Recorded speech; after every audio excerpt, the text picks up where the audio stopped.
Overall, I like this one. I'll go ahead and give it a, this one's really hard. I would say I like this one about the same as that. Hello and welcome back to Taste Test Tuesday, guys. Today you may notice that we're going with a shorter length video. It's not just because we're trying one beer, but also so I could sit down this week and really focus on what I want this channel to be and what I could plan in the next coming weeks as far as content for the channel. More on all that later. We're gonna go ahead and get into this beer tasting first, because that's what we are, Taste Test Tuesday. Definitely stick around if you'd like to find that out. Let's go ahead and get in this first beer. Only beer. This beer. Let's go ahead and get the beer. Here we have the Evil Catfish. So I see this thing everywhere I go. I haven't really been into IPAs until like a few months ago. I'm really stoked on this one. This one is the Evil Catfish from Barrow Brewing Company. Barrow Brewing Company is located in Salado, Texas. If you don't know where that is, it's worth a Google. But if you don't want to Google it, it's really cute, like art village. It's just northeast of Austin. And the can is really pretty cool in itself. As always, you know, that's the one thing that catches my eye is a good can. Evil Catfish. Local legend says an evil catfish tricked the Indian maiden, Sirena, into being a mermaid forever. She swam with the fish in exchange for the love of the chief's son. With a full malty body and prominent spicy hop notes, this beer will capture you, just like the catfish ensnared the maiden. Well, that's an interesting story. Oh, cool, and it says when it was born. So this one was born on February 28, 2018. That's pretty cool that they label it for its freshness. IPA, Indian Pale Ale. So just a quick lesson on pale ales. It was originated back in like 1600 in England. India Pale Ales then originated in a sort of form of evolution, if you will, in England. What they found in written journals and books, they were traveling to India in some of their voyages, and these were brewed to last a little bit longer compared to just the regular pale ales that they had before. And how they did that was by adding more hops into the beer.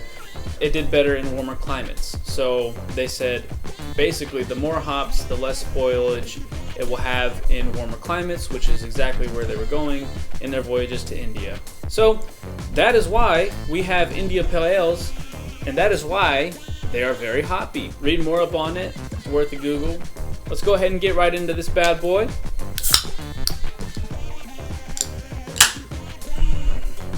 Got a little history lesson today. Hope you guys enjoyed it. Now let's go ahead and try this bad boy out.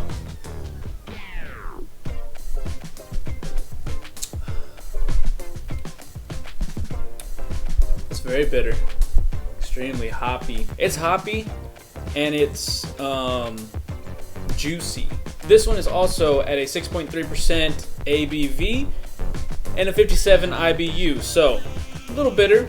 Not too bitter, not overly bitter. It's juicy. It's not really dry. But there are breweries out there that do use less hops in their IPAs. They are going to be less like alcohol percentages. But you know, try some out and see what a good intro IPA is. No, I definitely enjoy this one. I would say it's not as good as Hopadillo from Carbach. I'm a fan of that one. But it's definitely up there. It goes down smooth. There's like no bite to it. Overall, I like this one. I'll go ahead and give it a, this one's really hard. I would say I like this one about the same as that 903 Friday Slide. So I'll give this one a 7 out of 10. I know my ratings are really high. For you non-IPA drinkers out there, just stay away from this one. Get yourself a good intro. Sierra Nevada Pale Ale, that might be a good intro. Alright, so that's my rating. Let's go ahead and talk about the future. So I'll be recording heavily on days that I have off. I can plan this stuff better on not so short notice. To name a few events of what we've got coming up. Whiskey shoot and upload coming up with my boy Cody this weekend. The Taco and Tequila Festival, that is also this weekend. Gabby, Cindy, Virgilio, Colin, Jose, all these people that I want to get onto the show, and like each have like their own, you know, they each have their own things, so they could close out the season basically. I've got wine, mezcal, more beers, vodka, whiskey. Like I have all this stuff right now. Basically the whole point of this is to refocus on the planning, or else I don't have a structure and then I'm all over the place. I'm scatterbrained and everything. If I can have a good, consistent routine, then this will be a success. I mean, I'm really excited for what's to come. Really appreciate you guys watching. Definitely consider subscribing if you haven't already. I would really appreciate that. Turn on that bell to be notified when I'm live, whenever I upload. And like this video, comment below anything that you can think of that you have been wanting to taste and you just can't really just go for it yet because you just don't know. That's where I come in. Let's go ahead and do it. I am so about anything. We'll definitely see you next Tuesday. I've got some great stuff coming for you. So thank you all for watching. We'll see you next Tuesday. Have a great week.